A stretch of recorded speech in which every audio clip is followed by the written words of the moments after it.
পারিবারিক বিরোধ মীমাংসার নামে চাঁদা দাবি করে হোটেল শ্রমিককে আটকে রেখে রাতভর চলে নির্যাতন। চাঁদা না পেয়ে এক পর্যায়ে ওই ব্যক্তির প্রথম স্ত্রীকে করে সংঘবদ্ধ ধর্ষণ। ভোলার তজুমউদ্দিন থানায় এমন অভিযোগ তুলে মামলা করেছেন ওই হোটেল শ্রমিক।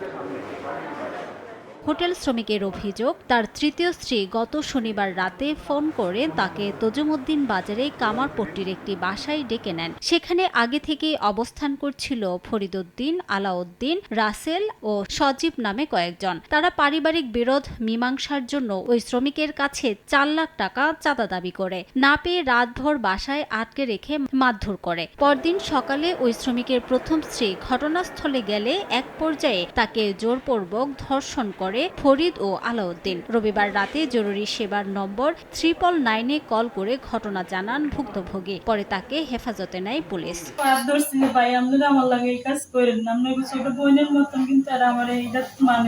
এমন বিচার চাই বাংলার মাটিতে, আর এরকম মা বোনের লগে কোনো ভাইও লগে যারা না করতে পারে। প্রাথমিক চিকিৎসা দিয়ে তাকে ওয়ান স্টপ ক্রাইসিস সেন্টারে ভর্তি করেছে, গাইনি ওয়ার্ডে চিকিৎসা চলমান আছে। সোমবার ভুক্তভোগী গৃহবধূর স্বামী বাদী হয়ে 11 জনকে আসামি করে তজুমউদ্দিন থানায় মামলা করেছেন। পুলিশ বাদীর তৃতীয় স্ত্রীকে আটক করেছে। এক ব্যক্তির তৃতীয় স্ত্রীর বিরুদ্ধে প্রথম স্ত্রী লিখিত অভিযোগ করছে, তৃতীয় স্ত্রী তার আত্মীয় স্বজন দ্বারা হাজবেন্ডকে মারধর করাইছে এবং তাকে গণধর্ষণ করে। অভিযোগের প্রেক্ষিতে আমরা তৃতীয় স্ত্রী আছে তাকে আমরা আটক করছি। অন্যান্য আসামি ধরার চেষ্টা অব্যাহত আছে, তদন্ত করতেছি। তদন্ত সাপেক্ষে পরবর্তী বিষয় বলা যাবে।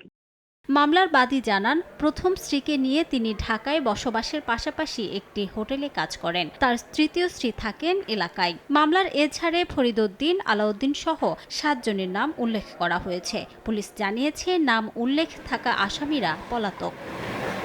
সময় সংবাদ, ভোলা।